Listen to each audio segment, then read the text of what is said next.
अपने संकट हटाना चाहते हैं, भाव और श्रद्धा के साथ नाम दान से नहीं जुड़े हैं वो जुड़ जाएं। नाम दान वैकुंठ खजाना और सड़े गले ना होए पुराना। नाम दान होते ही वैकुंठ में खाता खुल जाता है। नाम दान नहीं लिया देव ऋषि नारद ने, तो क्या कह रहे थे? ऐसा धरतीवासी हमारे कह रहे थे दुनिया में, कहते हम तो भगवान की पूजा करते हैं तो नाम दान की क्या जरूरत है। ऐसे ही देव ऋषि नारद ने भगवान विष्णु के पास नारायण नारायण नारायण नारायण हिलाए और नहीं। एक दिन क्या हुआ कि धरती पर आके सत्संग चल रहा था। सत्संग में देवता और भी अलग अलग रूप, देवियों में लक्ष्मी देवी का रूप धारण कर लेती हैं और देवता पुरुष का रूप धारण कर लेते हैं। कोई सोचते हैं कहीं से आए होंगे का शरद थोड़ी जानते हैं। ऐसे ही उन्होंने रूप धारण कर लिया देव ऋषि नारद ने और वहां पर सत्संग सुना। सत्संग जब विराम हुआ तो जब उठ के चले तो कार्यकर्ताओं ने उनकी जगह को शुद्धिकरण कराया, जल छिड़काते मंत्र का उच्चारण किए और इसकी लिपाई लिसाई की। देव ऋषि नारद ने लौट के देखा, बोले ये क्या हो रहा है, ये क्या हो रहा है? तो उन्होंने देखा अब उनका उत्तर वो तो कोई नहीं दे सकते। सीधे देव ऋषि नारद भगवान विष्णु के पास चले गए क्षीर सागर में। वहां लक्ष्मी जी पैर दाबे, भगवान विष्णु शेषिया पे विराजमान है। लक्ष्मी जी कहने लगी देव ऋषि नारद आ रहे हैं, आने लो।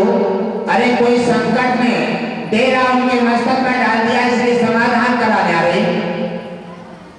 जब वो पहुंच गए तो उन्होंने कहा, प्रणाम किया, कहो देव ऋषि नारद आज तुम्हारा चेहरा क्यों उतरा हुआ? कहने लगे नाथ क्या करूं, आज बड़े संकट में हूं। और ये बताओ धरतीवासी जरा से परेशानी संकट में आने के बाद में परेशान हो जाते हैं। ऐसा कौन सी चीज है धरती पर जिस पर संकट नहीं आया है? एक भी बता दो। आंधी आती है पौधे पर संकट, और बाढ़ आती है जमीन जीव जंतुओं पर संकट। और जब जब भगवान विष्णु ने धरती पर अवतार लिया और राम को भी संकट में घेरा, कृष्ण को भी संकट में घेरा। क्यों? क्या उन्होंने संकट का अनुभव करके और तुम्हें दिखाया कि संकट से मजबूत होने से भक्ति तुम्हारे मस्तक पर डेरा डाल देती है और इसी से मानव का कल्याण हो। और इसी समय उन्होंने जाकर के व्यवस्था देखते हैं और देख करके व्यवस्था धरती पर आते हैं।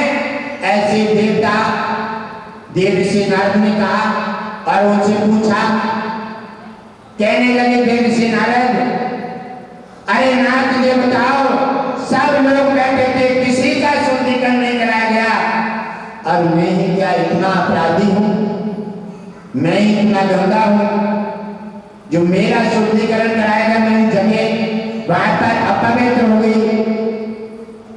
भगवान विष्णु ने कहा देव ऋषि नारद आप अपने को समझिए। अपनी गलती करने के बाद लोग तेजी में बोल करके अपनी गलती को छिपाना चाहते हैं। एक झूठ बोल करके 100 झूठ बोल करके गलती छिपाना चाहते हैं, लेकिन वो छिपती नहीं है। तुम्हारी गलती है आज तक तुमने कोई गुरु नहीं बनाया और आप सत्संग पहुंच गए। सत्संग का गुरु का भंडार है, वहां तो नाम दान ही जाएगा, उसी का कल्याण होगा। और आप पहुंच गए तो नाम दान लेके जाते।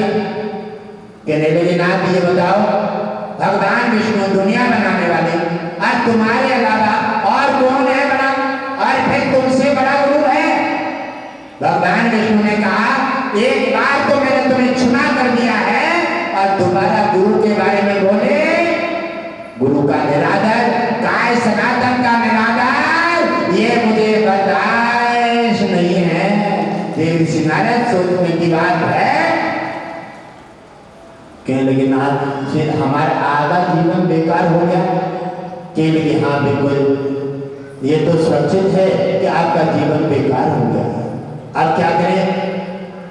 अब हमें गुरु कहाँ मिलेंगे? जाकर के धरती पर गुरु बनाओ। और गुरु बना करके दूसरे दिन देव ऋषि नारद फिर पहुंचते पहुंचे भगवान विष्णु के पास। और जब पहुंचे भगवान विष्णु ने देखा कि देवर्षि नारद के चेहरे पर मुस्कुराहट नहीं है। कोई चीज मिल जाती है तो चेहरा खिल जाता है, लेकिन मुस्कुराहट नहीं है। भगवान विष्णु ने कहा, कहो देवर्षि नारद, आपके गुरु कैसे हैं? कहने लगे, नाथ अब आपसे क्या छिपाएं, हमारे मन में चल रही है और हम तो ठहरे साधु संत, और वो हमारे गुरु हैं वो कुछ अलग है, लेकिन कुछ अलग हैं। और जैसे लेकिन लगाई, भगवान विष्णु ने तत्काल श्राप ठोक दिया, जाओ देवर्षि नारद, 84 लाख नरक योनि भोगो। ये हमारा श्राप। भगवान विष्णु के देवर्षि नारद से ज्यादा कोई हितकारी इतना नहीं हो सकता, ना गुणगान करने वाला हो सकता है, ना त्यागी हो सकता है। उनको अभी भगवान विष्णु ने नहीं छोड़ा। तत्काल ब्राह्मण का निरादर भूमिका करते ही 84 लाख नरक योनि का श्राप ठाक दिया। अब तो देवर्षि नारद कांपने लगे, कहने लगे, नाथ आपने ये क्या कर डाला? कहने लगे, ठीक तो है, और ये तो बहुत छोटी चीज है। आपने इतने बड़े ब्राह्मण गुरु का निरादर किया है, लेकिन लगाई है, और मैंने तुम्हें श्राप दे दिया, 84 लाख योनियों का दिया है। इसमें क्या है, ये तो बहुत छोटी चीज है। ये 84 लाख नरक योनि भोगने के बाद और फिर अपनी जगह जाओगे, लेकिन ब्राह्मण का निरादर तो लेकिन किया है, ये भी तुम्हारे मस्तक पर डेरा पड़ा रहेगा, ये नहीं छूटेगा। कहने लगे, नाथ अब हमारा उद्धार कैसे होगा? कहने लगे, जाओ उन्हीं गुरु के पास, गुरु के अलावा उद्धार और कोई नहीं कर सकता। ईश्वर दुनिया विधान बनाने वाला है, दुनिया की रचना करता है, और गुरु उनके विधान को पलट करके और अपना लिख देता है। ये है पावर गुरु की। इसलिए गुरु ने अपना व्यवस्था दी। अब सुबह जाके पहुंच जाते हैं, हे गुरुदेव, मैंने आपके नाम पर लेके लगा दे, और उन्होंने मुझे श्राप दे दिया भगवान विष्णु ने। अब हम क्या करें? गुरु तो गुणों की खान है, दया के भंडार होते हैं। गुरु से कुछ भी, ब्राह्मण से कुछ भी कह डालो तो कभी क्रोध नहीं करता, क्योंकि उसका क्रोध बर्दाश्त कौन करेगा? ब्राह्मण गुरु अपना मस्तक बिगड़ जाए तो दुनिया बनाने वाला भी हिल जाता है, दुनिया कैसे बर्दाश्त करेगी? इसलिए ब्राह्मण अपने क्रोध को अपने में सीमित रख लेता है। उन्होंने कहा, ठीक है, और भगवान विष्णु को ये श्राप नहीं देना चाहिए। आज तुमने निरादर हमारा किया है और उनके प्रति तो नहीं, और उन्होंने श्राप क्यों नहीं दिया? फिर भी इतना कह करके, चलो ठीक है, भगवान विष्णु के पास पहुंचो और उनसे कहो 84 लाख नरक योनियों के नक्शा खींच दो, और जैसे नक्शा खींचने 7 बार लोट मार दो, और मार करके हाथ जोड़ खड़े हो जाओ, हे मेरे भगवान विष्णु, अब मेरा उद्धार करो। गुरु ने जैसे कहा वैसे देवर्षि नारद को परेशानी आ जाती है ना, तो छोटी बात कह दोगे तो एकदम दिमाग में आ जाएगी, और परेशानी ना आवे, क्योंकि परेशानी ना आवे तो कोई सुनने वाला नहीं, जाला सुनेंगे, जाला निकाल देंगे। अब उन्होंने देखा कि देवर्षि नारद में परेशानी गाय टूट गई है, अब लौट करके भागे विष्णु जी के पास। कहने लगे, नाथ को नक्शा भेजो, कैसे हो गए? नक्शा खींच दिया, 7 बार लोग मार करके खड़े हो गए। हे नाथ भगवान विष्णु, आप तो दया मूर्ति हैं और आप हमें क्षमा कर दीजिए। कहने लगे, देवर्षि नारद, इतना सरल उपाय ये किसने बता दिया? एक पल में 84 लाख योनियों का भुगतान कर दिया, ये सरल उपाय किसने बताया है? देवर्षि नारद ने कहा, गुरु ने। बताओ, देवर्षि नारद गुरु बड़े हैं कि भगवान? बोलो, गुरु बड़े हैं या भगवान? और 3 बार कहा, 3 बार उत्तर दिया,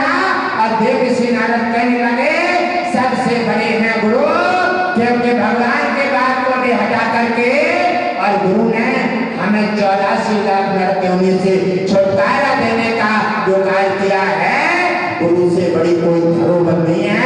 सबसे पहले गुरु की पूजा है, तब भगवान की पूजा होती है और तब कल्याण होता है।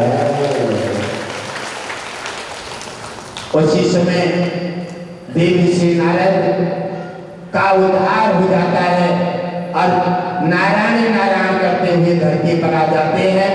बिना गुरु बनाए निगुड़िया धरती पर जीवन जो भी जीता है वो जीवन अधोगति है, वो जीवन गलत है, वो जीवन का कोई उद्धार नहीं है। क्योंकि कहा गुमान्य भ्रष्टा गुमान्य प्रकाश अंधकार से हटाकर प्रकाश में लाता है, उसी से गुरु कहा जाता है। गुरु एक शब्द है, परमात्मा है। जैसे मानव चल रहा है उसमें रोगन है गुरु। अगर रोगन खत्म हो जाएगा तो रात्रि भी जल जाएगी और अंधेरा हो जाएगा।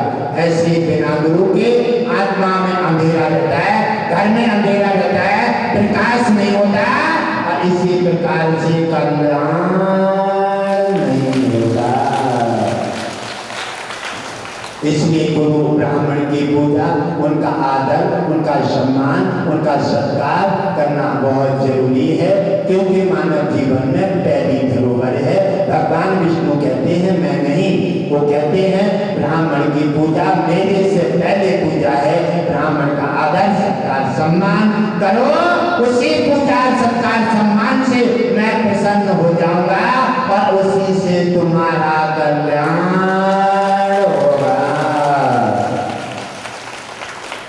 इसी प्रकार चाहे कहीं भी चले जाओ, हर जगह सत्संग की महिमा बड़ी अपरंपार बताई गई है।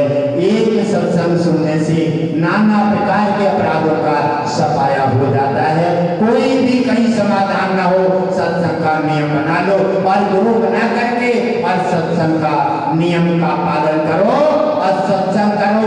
कैसे